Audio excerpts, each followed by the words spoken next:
आज देखिए, आज स्थिति कितनी बदल गई है।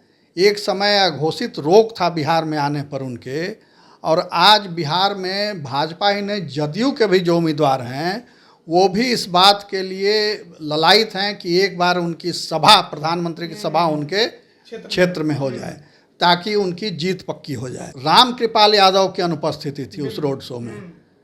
रामकृपाल यादव उस गाड़ी पर, प्रधानमंत्री की गाड़ी पर क्यों नहीं थे, ये एक बड़ा सवाल है। जबकि चर्चा थी दोनों की होनी चाहिए। क्या रामकृपाल यादव से पार्टी नेतृत्व नाराज है? क्या रामकृपाल यादव को समर्थन नहीं दे रही है पार्टी? लगभग आधे लोकसभा के चुनाव हो गए हैं, आधे ही बाकी हैं। क्या लगता है कि लोकसभा के बाद बिहार की राजनीति में बड़ा उलटफेर हो सकता है? लगता है, क्योंकि जिस स्थिति में दिख रहे हैं नीतीश कुमार, तो वो बहुत लंबे समय तक मुख्यमंत्री रहेंगे या अपना टेन्योर पूरा करेंगे, ये नहीं लगता है। इतनी जल्दी पाला बदल और कुछ नहीं होगा, क्योंकि ये तो 24 आधा बीत गया, 25 में विधानसभा का चुनाव होना है। तो अब जो होगा उस चुनाव के बाद ही होगा, विधानसभा चुनाव के बाद ही होगा। हो सकता है कि वो खुद अब नीतीश कुमार जी कह दें कि अब हम मुख्यमंत्री नहीं रहेंगे। प्रमोट तो आपने भी कम नहीं किया, आप भी प्रमोट कर रहे थे और भविष्य के नेता के रूप में इंट्रोड्यूस किया आपने जनता के सामने, मीडिया के सामने। और अब आप कह रहे हैं कि लालू प्रसाद प्रमोट कर रहे हैं और सेट कर रहे हैं परिवार को, तो ये तो द्व्यर्थी बात हो गई। कोई सेकंड लाइन का लीडरशिप नहीं है जदयू में। तो हो सकता है कि उस समय बीजेपी ज़्यादा सीटों पर दावेदारी करे विधानसभा चुनाव के लिए। नमस्कार, आप लाइव बिहार देख रहे हैं। मैं हूं राज मोहन तिवारी। देखिए, आज बिहार में चौथे चरण के तहत 5 सीटों पर वोटिंग की प्रक्रिया सुबह से जारी है। इसके पहले 3 चरणों का चुनाव संपन्न हो चुका है, लेकिन बीते रविवार की शाम राजधानी पटना पूरी तरह से जगमग था, क्योंकि प्रधानमंत्री नरेंद्र मोदी का एक मेगा रोड शो हुआ। बड़ी भीड़ भी उमड़ी हुई थी। जनता प्रधानमंत्री नरेंद्र मोदी को देखने के लिए काफ़ी उत्साहित नजर आई और रोड शो काफ़ी कामयाब भी कहा जा रहा है। लेकिन रोड शो के समापन के बाद सोशल मीडिया पर नीतीश कुमार काफ़ी ट्रोल किए जा रहे हैं, उनके हाव भाव को लेकर, उनके उत्साह को लेकर, और उस जिस तरीके से रोड शो में उनकी उपस्थिति थी पीएम मोदी के बगल में, उसको लेकर। इसी पर चर्चा करेंगे। हमारे साथ वरिष्ठ पत्रकार प्रवीण बागी हैं। कैसे देख रहे हैं जिस तरीके से पूरी अब सियासी जो तिकड़मबाजी है वो सोशल मीडिया पर देखी जा रही है? नीतीश कुमार को लेकर काफ़ी ज़्यादा लोग पूछ भी रहे हैं, तंज भी कस रहे हैं। तो ये स्वाभाविक है, क्योंकि कल या इधर कुछ अरसे से कह सकते हैं कि नीतीश कुमार जिस तरह से दिख रहे हैं, उनके हाव भाव, चाल चलन, बोल चाल, उनका बॉडी एक्शन इस तरह का हो रहा है कि वो पहचान में नहीं आ रहे हैं कि ये वही नीतीश कुमार हैं जो पहले ऊर्जावान हुआ करते थे और लगातार लोगों से इंटरेक्ट करते थे, चीज़ों को बेहतर तरीके से प्रेजेंट करते थे। मगर अब वो कहीं मिसिंग दिख रही है उनमें। और देखिए, एक कहावत ये भी है कि समय सबका एक जैसा नहीं होता है और समय बदलता रहता है, तो वो बदलाव दिख रहा है।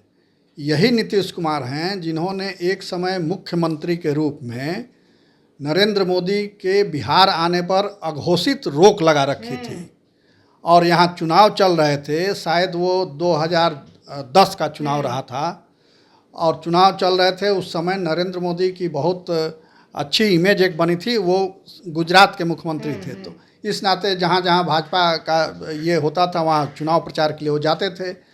और मगर यहाँ के चुनाव में लोग उनको नहीं बुलाया गया, भाजपा ने भी उनको निमंत्रित नहीं किया, जबकि भाजपा यहाँ की सरकार में शामिल थी। नीतीश कुमार के सरकार में भाजपा शामिल थी।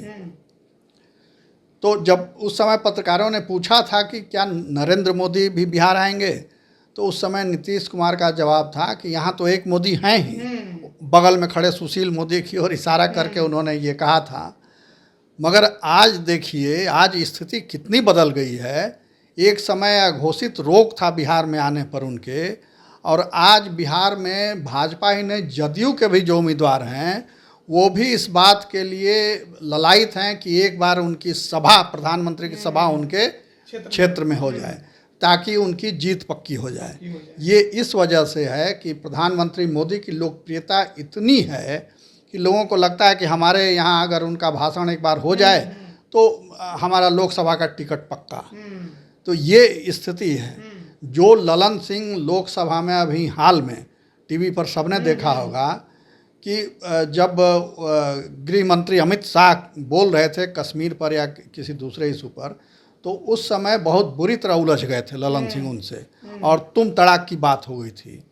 और वही ललन सिंह आज पैरवी करके प्रधानमंत्री की सभा उन्होंने ली अपने यहाँ मुंगेर में। और कल की घटना जो है, कल जो रोड शो पटना में हुआ प्रधानमंत्री का, उसमें नीतीश कुमार भी साथ खड़े थे। तो उनको देख करके पहचान में ही नहीं वो आ रहे थे कि ये वही नीतीश कुमार हैं। एकदम निस्तेज, हताश, निराश, कुछ अलग से खोए हुए नीतीश कुमार नजर आ रहे थे। हाथ में कमल का और हाथ में कमल का वो चुनाव चिन्ह भी लिए हुए घुमा रहे थे। प्रधानमंत्री वो चुनाव चिन्ह नहीं लिए हुए थे। ये भी एक मार्के वाली बात है कि दूसरी जगहों पर रोड शो में अमूमन प्रधानमंत्री के हाथ में वो चुनाव चिन्ह होता है, कमल छाप, वही वो हिलाते रहते हैं लोगों की ओर मुखातिब होकर के। मगर पटना के रोड शो में उन्होंने वो कमल चिन्ह नहीं लिया। शायद वो उन्होंने नीतीश जी को पकड़ा दिया हो, और नीतीश जी भी घुमा रहे थे। रविशंकर थे उनके बगल में खड़े, वो भी वो चुनाव चिन्ह लिए हुए थे। और नीतीश जी कभी थोड़ा सा हाथ हिलाते थे, कभी पेट पर हाथ फेरते थे, कभी अपने ठोड़ी पर हाथ रख लेते थे। मतलब लग रहा था कि उनके मन में कुछ द्वंद्व चल रहा है, परेशान से वो दिख रहे थे। कोई व्यवस्था है उनकी। और इससे ये भी संदेश जाता है कि वो शायद स्वस्थ नहीं हैं। तो ये गंभीर चिंता का विषय है कि पिछले कुछ समय से नीतीश कुमार जी के स्वास्थ्य को लेकर के इस तरह की खबरें आती रहती हैं कि वो ठीक नहीं हैं। तो ये देखिए परिस्थितियां कैसे बदलती हैं, वही मैं कह रहा था। और दूसरी एक बात ये भी है कि ये राजधानी पटना में रोड शो था, इससे सटे हुए पाटलिपुत्र निर्वाचन क्षेत्र है, और पाटलिपुत्र के बहुत सारे मतदाता पटना में भी रहते हैं, या पटना के भी मतदाता उस इलाके में रहते हैं। तो राम कृपाल यादव की अनुपस्थिति थी उस रोड शो में। राम कृपाल यादव उस गाड़ी पर, प्रधानमंत्री की गाड़ी पर क्यों नहीं थे, ये एक बड़ा सवाल है। जबकि चर्चा थी दोनों की होनी चाहिए। अमूमन होती है, जहाँ कहीं भी सभा होती है पीएम की, तो उसके बगल के निर्वाचन क्षेत्रों के प्रतिनिधियों को भी वहाँ बुला लिया जाता है, और वहाँ के उम्मीदवार भी मंच पर साथ रहते हैं पीएम, और पीएम परिचय भी कराते हैं उनका। तो इसका मतलब क्या हो? तो इसका एक कोई बड़ा मतलब है। ये भाजपा के नेताओं को स्पष्ट करना चाहिए कि राम कृपाल यादव क्यों अनुपस्थित थे उस गाड़ी से। क्या राम कृपाल यादव से पार्टी नेतृत्व नाराज है? क्या राम कृपाल यादव को समर्थन नहीं दे रही है पार्टी? ये बड़ा सवाल है, और ये मतदाताओं के मन में भी है, भाजपा कार्यकर्ताओं के मन में भी एक सवाल है ये कि राम कृपाल यादव क्यों नहीं थे। जबकि राम कृपाल यादव ने राजद छोड़ करके, राजद के वो एक स्तंभ थे, छोड़ करके और लालू प्रसाद यादव की बेटी को हराया वहाँ पाटलिपुत्र संसदीय क्षेत्र से, 2 बार हराया, तीसरी बार वो चुनाव लड़ रहे हैं। तो इतना महत्वपूर्ण सीट है वो, इसलिए, और वो कैंडिडेट गायब था आपकी गाड़ी से। तो इसके पीछे की क्या राजनीति है, ये भाजपा के नेता बेहतर बता सकेंगे, और उनको बताना चाहिए, स्पष्ट करना चाहिए। क्या नीतीश कुमार के स्वास्थ्य के वजह से ही वो जो उनका हाव भाव दिख रहा था वही कारण है, या अंदर अंदर कुछ दिमाग में उनके चल रहा है कि बीजेपी के साथ जो सोच के आए थे शायद वैसी परिस्थिति अब नहीं है, बीजेपी उतना भाव नहीं दे रही है जितना उनको पहले मिला करता था? हो सकता है, इस संभावना से इनकार नहीं किया जा सकता, क्योंकि वो सहज तो नहीं दिख रहे थे। कोई भी आदमी देख करके यही समझेगा कि वो सहज नहीं हैं और परेशान से हैं। तो क्या उनकी परेशानी है, उनके मन में क्या चल रहा है, अगर वो वहाँ हैं तो क्या ज़बरदस्ती लाए गए, क्या उन पर कोई दबाव था?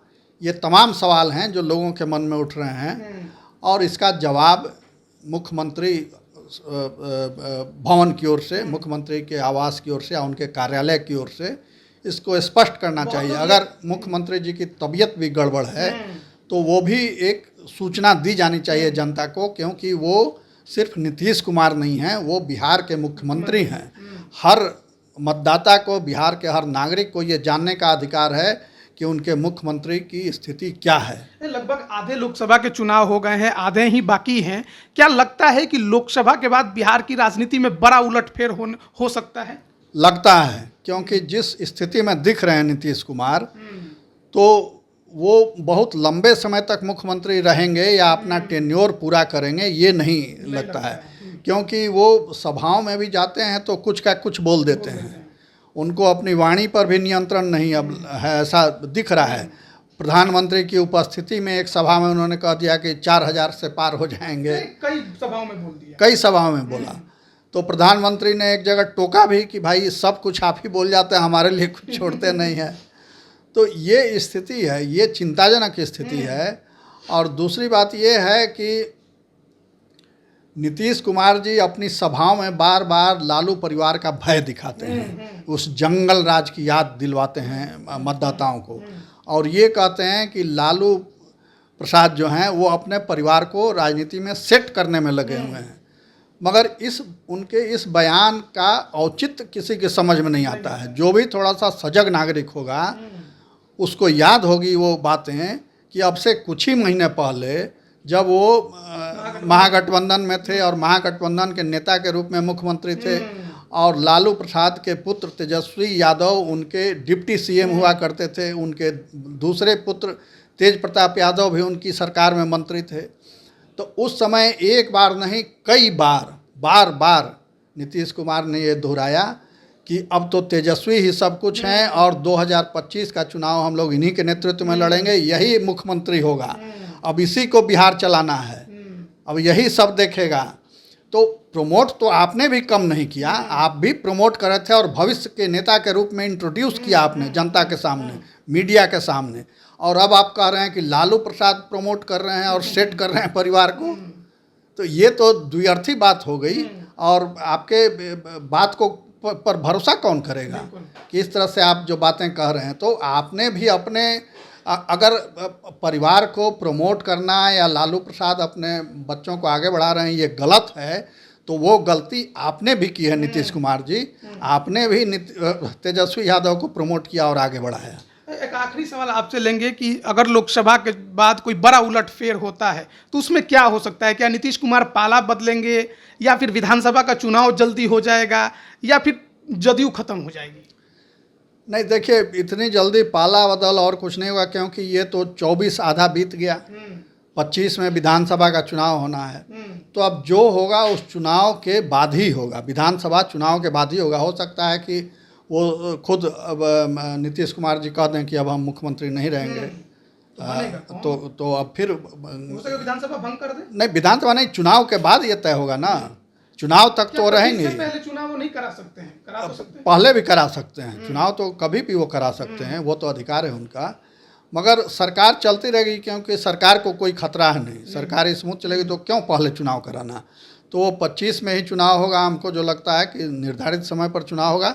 मगर चुनाव के बाद जो सरकार बनेगी उसकी मुखिया मुख्यमंत्री बनेंगे, नीतीश कुमार बनेंगे, इसमें मुझे संदेह है। अब कुर्सी पे वो बैठते दिखाई नहीं देंगे। नहीं, मुझे लग रहा है कि वो खुद पद छोड़ देंगे और किसी नए नेता को मिल करके जो एनडीए के लोग हैं वो चुनेंगे। हाँ, वो नेता कौन होगा? क्योंकि नीतीश कुमार ने तो किसी को उत्तराधिकारी बनाया नहीं। उपेंद्र कुशवाहा को उत्तराधिकारी बना रहे थे, वो भाग खड़े हुए। फिर आरसीपी सिंह को बना रहे थे उत्तराधिकारी, उनको भी पार्टी से बाहर निकाल दिया गया। कुछ दिन के लिए ललन सिंह भी लग रहे थे कि वो उनके उत्तराधिकारी होंगे, फिर उनको भी अध्यक्ष हटा के खुद अध्यक्ष बन गए। तो इसलिए कोई सेकंड लाइन का लीडरशिप नहीं है जदयू में। तो हो सकता है कि उस समय बीजेपी ज़्यादा सीटों पर दावेदारी करे विधानसभा चुनाव के लिए। तो अब ये लगता है कि जैसे अभी लोकसभा चुनाव में बीजेपी ने बड़े भाई के रूप में चुनाव लड़ा है, एक सीट ज़्यादा उससे लड़ा, तो ये एक सिंबॉलिक है कि आपसे हम बड़े हैं। ये एक उदाहरण के रूप में ऐसा किया गया है। तो ये उदाहरण संभवतः विधानसभा चुनाव में भी दिखे और बीजेपी अधिक सीटों पर लड़े और अगला मुख्यमंत्री बीजेपी का हो। बहुत बहुत धन्यवाद आपका। तो देखिए, बिहार की राजनीति में कब क्या हो जाए कुछ भी कहा नहीं जा सकता। नीतीश कुमार कब कौन सा फैसला ले ले ये किसी के भी सोच से परे है। लेकिन जिस तरीके से बीते दिन रोड शो के दौरान नीतीश कुमार का हाव भाव था, जाहिर तौर पर बहुत लोगों को रास नहीं आया, क्योंकि बिहार के मुख्यमंत्री प्रधानमंत्री के साथ रोड शो कर रहे हैं और चेहरे पे जरा से भी मुस्कुराहट नहीं, चिंता ज्यादा दिखाई दे रही थी। कमल छाप हाथ में था, बार बार उसको देख रहे थे और इस वजह से सोशल मीडिया पर काफी ज्यादा उनको ट्रोल भी किया जा रहा है। ट्विटर पर काफी ज्यादा उनके बारे में लिखा जा रहा है। अब देखना है कि लोकसभा चुनाव जो चल रहा है, आज चौथे चरण की वोटिंग लगभग खत्म होने के कगार पर है और इसके बाद 5वें, 6ठे और 7वें चरण का चुनाव बाकी है। उसके बाद बिहार की राजनीति में कितना हेरफेर, कितना बदलाव हो पाता है। बने रहिएगा लाइव बिहार के साथ। आप सभी का बहुत बहुत धन्यवाद। YouTube पर सब्सक्राइब और Facebook पर लाइक जरूर करें।